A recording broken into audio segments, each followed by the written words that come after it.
Dear students, आज हम बात करेंगे आपके बीए प्रथम वर्ष के जय नारायण व्यास विश्वविद्यालय का जो पाठ्यक्रम है उसके फर्स्ट पेपर में जो सेकेंड यूनिट है आपकी द्वितीय इकाई में एक कंसेप्ट है समुदाय, कम्युनिटी। मैंने पहले आपको समाज के बारे में बताया कि समाज क्या है। इसी तरह से आज हम बात करेंगे समुदाय के ऊपर। मैं उम्मीद करता हूँ आप लोगों को सोसाइटी जो कंसेप्ट है उसके बारे में अच्छी तरह से आप परिचित हो गए होंगे। आपको अवधारणा क्या है, उसका अर्थ और उसकी समझ आपको बन गई होगी। आज हम बात करेंगे कम्युनिटी के बारे में, समुदाय के बारे में। ये बहुत ही महत्वपूर्ण अवधारणाएं हैं। इन अवधारणाओं को आत्मसात करना निहायत आवश्यक है। आप बच्चों के लिए जो समाजशास्त्र के विद्यार्थी हो, प्रतियोगी परीक्षाओं में भी इनसे संबंधित प्रश्न पूछे जाते हैं। समुदाय अर्थात कम्युनिटी। कम्युनिटी लैटिन भाषा के दो शब्दों से मिलकर बना है। लैटिन भाषा के ये लैटिन वर्ड है, इनके दो शब्दों से मिलकर बना है, कम और म्यूनिस, MUNIS। कम और म्यूनिस। कम का मतलब होता है टुगेदर, मतलब एक साथ, और म्यूनिस का मतलब है टू सर्व, सेवा करना। तो इसका जो शाब्दिक अर्थ है वो यह है कि एक साथ रह करके, एक समूह में रह करके पारस्परिक सेवा करना, मतलब सेवा से अर्थ है पारस्परिक सहयोग करना। तो ये अर्थ है कम्युनिटी का, एक साथ रह करके एक दूसरे की सेवा करना या एक दूसरे का सहयोग करना, यह अर्थ हो जाता है इसका शाब्दिक अर्थ। अब कम्युनिटी के बारे में जो सबसे बढ़िया बेहतरीन परिभाषा दी है वो दी है किंग्सले डेविस महोदय ने। तो आप लोगों को किंग्सले डेविस साहब की ये जो डेफिनेशन है वो आपको याद होनी चाहिए। किंग्सले डेविस साहब ने अपनी पुस्तक human society HUMAN SOCIETY, human society में आपने बताया कि समुदाय क्या है। आप कहते हैं, किंग्सले डेविस कहते हैं कि समुदाय सबसे छोटा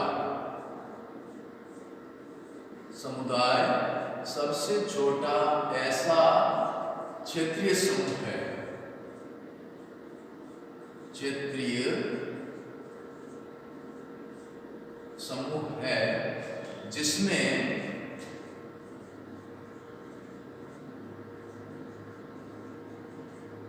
सामाजिक जीवन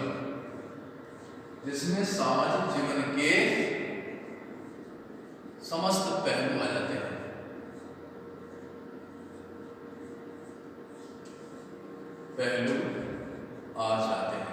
आप लोग याद कर लेना इसको अच्छी तरह से, इस परिभाषा को कई बार पूछा भी जाता है।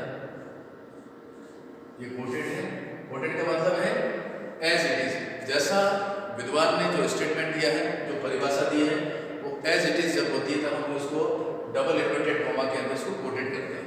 तो उन्होंने कहा है कि समुदाय सबसे छोटा ऐसा क्षेत्रीय समूह है जिसमें सामाजिक जीवन के समस्त पहलू आ जाते हैं। वो कहते हैं कि community is the smallest territorial group that can embrace all the aspects of social life। कोई भी ऐसा पहलू नहीं है जीवन से संबंधित वो समुदाय के अंतर्गत ना आए। ये परिभाषा है। किंग्सले डेविस साहब की जो परिभाषा है उसके अंदर तीन तत्व बहुत महत्वपूर्ण है। पहली बात तो व्यक्तियों का होना जरूरी है। बिना व्यक्तियों का समूह, बिना व्यक्तियों के समुदाय की कल्पना नहीं की जाएगी। दूसरी बात कहते हैं क्षेत्रीय समूह, मतलब निश्चित भौगोलिक क्षेत्र होना चाहिए,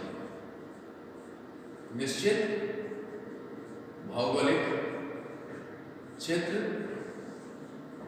और तीसरी बात कहते हैं all aspects of social life, सामाजिक जीवन के समस्त पहलू, सामाजिक जीवन के समस्त पहलू। कई बार आपके नेट के एग्जाम में यूपीएससी आरपीएससी का आरएस का एग्जाम है, उनमें भी पूछ लिया जाता था। अब तो सब्जेक्ट्स नहीं, लेकिन स्कूल लेक्चर्स में, कॉलेज लेक्चर्स में प्राय पूछ ली जाती है। लेकिन से डेविस साहब ने जो परिभाषा दी है, उस परिभाषा के अंतर्गत कौन से 3 महत्वपूर्ण तत्व आपने बताए? तो ये है व्यक्तियों का समूह, निश्चित भौगोलिक क्षेत्र और सामाजिक जीवन के समस्त पहलू, समस्त पहलुओं का समावेश होना चाहिए। ये 3 तत्व जो है इनकी परिभाषा के अंदर महत्वपूर्ण है। अब बात करते हैं हम व्यक्तियों का समूह, निश्चित भौगोलिक क्षेत्र, सामाजिक जीवन के समस्त पहलू। अब इसमें अलग अलग विद्वानों ने और अलग अलग तरीके से परिभाषित किया है। इसमें बोगार्ड्स है, लुंडबर्ग है, किंग्स डेविस का मैंने बताया आपको, मार्टन है, सबने अलग अलग तरीके से समुदाय को परिभाषित किया है। हमने आपको आज इस क्लास के अंदर एक किंग्स डेविस की परिभाषा, मुख्य परिभाषा इसके बारे में बताने का प्रयास किया है। अब हम बात करते हैं, वैसे आप बोगार्ड्स साहब की जो परिभाषा पढ़ेंगे उसके अंदर उन्होंने कहा है कि ऐसा छोटा क्षेत्रीय समूह है जिसमें हम की भावना पाई जाती है। की पॉइंट है हम की भावना, हम की भावना पाई जाती है। कमोबेश हम की भावना, वी फीलिंग्स। वी फीलिंग्स का मतलब होता है एक दूसरे के प्रति आत्मिक भाव, जिसमें कोई भी स्वार्थ नहीं है, कोई दिखावा नहीं है, निस्वार्थ भाव से समुदाय के मध्य जो समुदाय के अंतर्गत जो व्यक्ति निवास कर रहे होते हैं उनके मध्य हम की भावना, एक दूसरे के प्रति कुछ कर गुजरने की भावना, उनके सुख और दुख में उनसे उनका हमदर्द बनने की जो भावना होती है, वो ही भावना हम की भावना होती है। वो बोगार्ड्स साहब ने अपनी परिभाषा में बताया है। प्यारे विद्यार्थियों, एक बात बताना चाहूँगा, जैसे आप लोग कॉलेज लेक्चर के लिए तैयारी करते हैं या स्कूल लेक्चर करते हैं, तो और यूपीएससी की तैयारी करते हैं, आईएएस में, मेंस में जो सब्जेक्ट्स होते हैं, विषय होते हैं, कई बार आपको ऑब्जेक्टिव्स के अंदर भी ये होता है कि ऐसे क्वेश्चंस पूछ लिए जाते हैं कि अमुक परिभाषा किस विद्वान ने दी है। तो हर परिभाषा तो याद हो नहीं पाती है, लेकिन मोटा मोटी तौर में मानव समुदाय के बारे में 50 तरह की परिभाषा दी गई है। तो आपको 15-20 जो मुख्य परिभाषा है वो आपको याद करनी है। याद करनी कैसे है कि उसका जो की पॉइंट है ना, वो की पॉइंट आपको ध्यान रखना है। जैसे बोगार्ड्स की परिभाषा है, बड़ी लंबी चौड़ी है, 2-3 लाइन्स के अंदर आती है, लेकिन हम की भावना वर्ड जो है सिर्फ बोगार्ड्स यूज करते हैं। जैसे लुंडबर्ग महोदय की परिभाषा है, तो ऑटोमेटिक को पकड़ा जाएगा, हाँ ये शब्द इनका है, तो इनकी परिभाषा। तो बाबा सदा के अंदर ये बिल्कुल आपको अच्छी तरह से ऑब्जेक्टिव पेपर के अंदर आप उसकी पहचान कर सकते हो, आंसर सही है। मानव जनसंख्या, जैसे इनकी परिभाषा के अंदर वर्ड है मानव जनसंख्या। बाकी बातें कमोबेश वही की वही है कि क्षेत्रीय समूह है, छोटा समूह है, निश्चित भौगोलिक क्षेत्र है ना। तो अब हम बात करेंगे आज कम्युनिटी की जो विशेषताएं हैं। अब बात करते हैं विशेषताओं के बारे में। जैसे मैंने समाज की विशेषताएं बताई थी, वैसे वैसे समुदाय की विशेषताएं हैं। विशेषताएं क्या है? सबसे पहली विशेषता यह है कि ये व्यक्तियों का समूह है। समुदाय क्या है? व्यक्तियों का समूह है। अब आपको मैंने बताया था कि व्यक्तियों का समूह हो गया, इसका मतलब क्या होगा? ये अवधारणा कैसी हुई? Group of people, group of individuals. जब व्यक्तियों के समूह के दृष्टिकोण से बात करेंगे किसी भी कंसेप्ट के बारे में, किसी भी अवधारणा के बारे में, तो वो स्पष्ट रूप से इंगित करता है कि वह अवधारणा कैसी है। वो अवधारणा कॉन्क्रीट है, मूर्त है।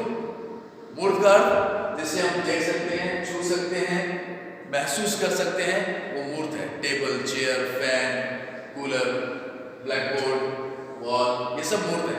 तो व्यक्तियों के समूह है, इस दृष्टिकोण से जब बात की जा रही है, इस विशेषता बताई जा रही है समुदाय की, तो हम कह सकते हैं ये कैसी अवधारणा है? यह मूर्त अवधारणा है। This one is a concrete concept because it consists people, it consists group of individuals.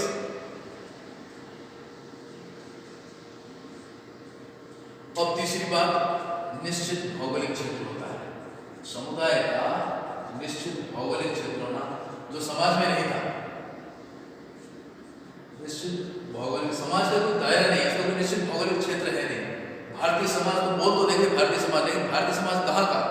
यहाँ हिंदुस्तान का कि पाकिस्तान में जो भारतीय रह रहे हैं उनका, यूरोप में रह रहे हैं, अरब कंट्रीज में रह रहे हैं, कोई चांद के ऊपर भी रह रहा है, और कोई दूसरे ग्रह की खोज हो जाए, वहाँ पर जाकर के निवास करने लग जाए भारतीय लोग, तो इसका कोई अपन बाउंड्रीज नहीं है, इसकी कोई टेरिटरीज नहीं है, लेकिन यहाँ पर निश्चित भौगोलिक क्षेत्र का होना निहायत आवश्यक है।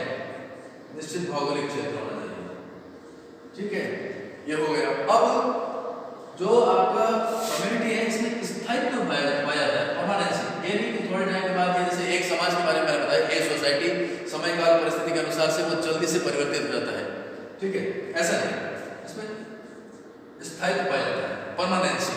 समुदाय बहुत जल्दी इनमें बदलाव नहीं आता है, इनमें चेंजेस नहीं आते हैं, ये खत्म नहीं होते हैं, प्राकृतिकता पाई जाती है, ये नेचुरली ये डेवलप होते हैं, प्राकृतिकता पाई जाती है। कम्युनिटी डेवलप्स नेचुरली, अपने आप इनकी उत्पत्ति होती है। जैसे मनुष्य जन्म लेता है, जिस समाज में जन्म लेता है उस समाज का वो सदस्य बन जाता है, इसी तरह से प्राकृतिकता पाई जाती है इसके अंदर। इसका विशिष्ट नाम होता है, समुदाय का विशिष्ट नाम होता है, हम की भावना पाई जाती है। लोग एक दूसरे की समुदाय में जो लोग रहते हैं वो एक दूसरे की निस्वार्थ भाव से सेवा करते हैं। उनके हर समारोह में, आयोजन में, सुख दुख में, हारी बीमारी में वो शामिल रहते हैं। उनमें कोई भी औपचारिकता नहीं होती है। अनौपचारिक रूप से जिस तरह से माता पिता अपने संतानों के साथ प्रेम करते हैं निस्वार्थ भाव से, उसी तरह से समुदाय के लोग भी इनमें हम की भावना पाई जाती है, we feelings. This one is the key word of definition that one is given by the Bogardus, E Bogardus, हम की भावना। अब आप कहोगे दिमाग में आ रहा है, समुदाय को बहुत पढ़ा दिया सर ने, समुदाय पढ़ा दिया, समुदाय है क्या? एग्जाम्पल बताएं इसका। तो प्यारे विद्यार्थियों, बिना एग्जाम्पल के और बिना व्यवहारिक ज्ञान के स्तर को इन सैद्धांतिक अवधारणाओं के साथ जोड़े, आपको अच्छी तरह से ये अवधारणाएं, ये कंसेप्ट, ये अंतर्वस्तु समझ में नहीं आ सकती है। इसलिए हर बार एक अच्छी टीचिंग का यही एक तरीका होता है कि वो सैद्धांतिक थ्योरीज को पढ़ाते पढ़ाते उसके जो प्रैक्टिकल एस्पेक्ट्स हैं, अप्रोचेज हैं, व्यवहारिक ज्ञान है, जो बाहरी दुनिया का ज्ञान है, उससे उसको कोरिलेट करें। कोरिलेट करने से आपके मस्तिष्क के अंदर बिल्कुल परमानेंट मेमोरी में वो कंसेप्ट आपके आ जाते हैं, आप कभी भूलते नहीं हैं। ठीक है, अब बात करें इनके एग्जाम्पल्स की। एक चीज और सदस्यता इनकी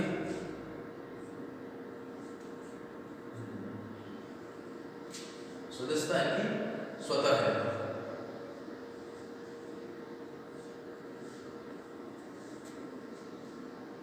या अनिवार्य कहेंगे।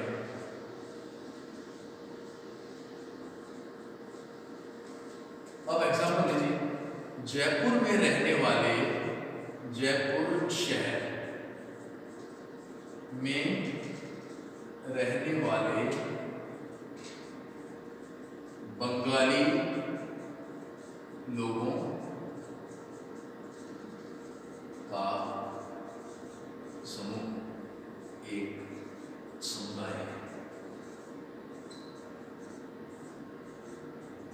अब देख लीजिए आप, जयपुर शहर में जो बंगाली लोग हैं, तो बंगाल से आए हैं, वो लोग जो रह रहे हैं, अपने जीविकोपार्जन वहां पर संचालित कर रहे हैं, उन लोगों का समूह एक समुदाय कहलाता है। कैसे कहलाता है आप देखिए, इसमें सब कुछ है। ये जयपुर शहर है, मान लीजिए, इसकी एक निश्चित भौगोलिक सीमा है, निश्चित टेरिटरी, इसकी बाउंड्री है। इस शहर के बाद जयपुर नहीं है, इसके बाद यहाँ अलवर शुरू होगा या भरतपुर शुरू होगा या दूसरे स्टेट जो उनसे लग रहे हैं नागौर शुरू होगा। तो ये जयपुर शहर का निश्चित भौगोलिक क्षेत्र है। उस शहर के अंदर जो बंगाली लोग रह रहे हैं, जो बंगाली रह रहे हैं, वो सभी लोग आपस में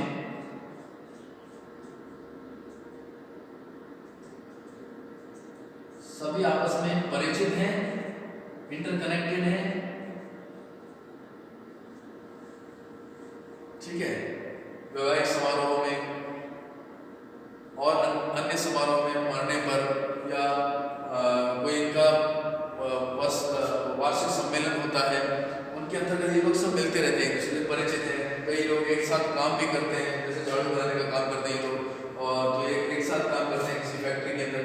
इन सब के अंदर इंटर रिलेशनशिप में पारस्परिकता पाई जाती है। निश्चित भौगोलिक क्षेत्र हो गए, ये व्यक्तियों का समूह है जिसे गिन सकते हैं। ऐसा हो नहीं सकता समुदाय के अंदर, हो सकता है 1 लाख 50,000 भी हो सकती है, 5,000 भी हो सकती है, लेकिन वो कमोबेश, कहने का मतलब वो अधिकांशतः एक दूसरे को जानते हैं, परिचित हैं। और अगर अपरिचित हैं और किसी के बारे में अपन जानकारी लेना चाहते हैं तो तुरंत प्रभाव से दूसरे के माध्यम से, ये मान लो इसे नहीं जानता है तो ये इससे पूछ करके इसके बारे में पता कर सकता है, तो जानकारी हमको तुरंत प्रभाव से मिल जाती है। तो कमोबेश कहने का मतलब ये कि ये एक दूसरे से परिचित रहते हैं और जीवन के प्रत्येक कार्य में मरने से लेकर के जन्म से लेकर के मृत्यु तक, फ्रॉम क्रेडल टू ग्रेव, ये सभी लोग एक दूसरे के हमदर्दी होते हैं, साथी होते हैं, सहायक होते हैं। फ्रॉम क्रेडल टू ग्रेव, जीवन से लेकर मृत्यु पर्यंत जितनी भी आवश्यकताएं होती हैं एक मनुष्य को अपने जीवन को सुचारू रूप से चलाने के लिए, उन सब में ये सहयोगी होते हैं। तो निश्चित भौगोलिक क्षेत्र, व्यक्तियों का समूह वगैरह, इनके मध्य हम की भावना पाई जाती है। जब कोई ऐसी कम्युनिटी दूसरी कम्युनिटी इनके ऊपर कोई अटैक करती है या इनके कुछ साथियों के ऊपर कोई घात करती है या कोई थ्रेट देती है, तो ये समूह बिल्कुल एकजुट होकर के उस समस्या का निदान ढूंढते हैं, उसका विरोध करते हैं। तो प्यारे विद्यार्थियों, ये मैंने आपको आज कम्युनिटी के बारे में पढ़ाया कि समुदाय क्या है, समुदाय के अंतर्गत जो परिभाषाएं हैं आपको बताई मैंने, और बाकी परिभाषाएं आप अपने पुस्तक में पढ़ लेना। मेगावेल पेज है, ऑकबर्न है, इन लोगों ने भी परिभाषाएं दी इसके बारे में, तो ये आप लोग अच्छी तरह से पढ़ लेना। किंग्स एंड डेविस की डेफिनेशन के जो मेन तत्व हैं, ये विशेषताएं हैं। किसी भी अवधारणा को समझने के लिए उसकी विशेषताओं को समझना बहुत आवश्यक है, तो ये आप लोग अच्छी तरह से पढ़ लें। नेक्स्ट क्लास में मैं बताऊंगा कि समुदाय, समाज पढ़ा दिया मैंने आपको, समुदाय पढ़ा दिया, अब समुदाय के अलग अलग और कुछ कंसेप्ट को बताऊंगा मैं। समुदाय और समाज के मध्य क्या अंतर है, ये आप लोग को मैं नेक्स्ट अपने जो व्याख्यान होगा उसमें बताने का पूरा प्रयास करूँगा, ताकि आपका बिल्कुल माइंड के अंदर बिल्कुल एक क्लियर पिक्चर बन जाए, एक इमेज बन जाए कंसेप्ट को लेकर के। आधी रात को भी आपको उठा के पूछे कोई कि एक सोसाइटी क्या है, कम्युनिटी क्या है, एसोसिएशन क्या है, इंस्टीट्यूशन क्या है, सोशल चेंज क्या है, कॉन्फ्लिक्ट क्या है, ये सब आपको एकदम अच्छी तरह से समझ में आना चाहिए। तो thanks to all of you.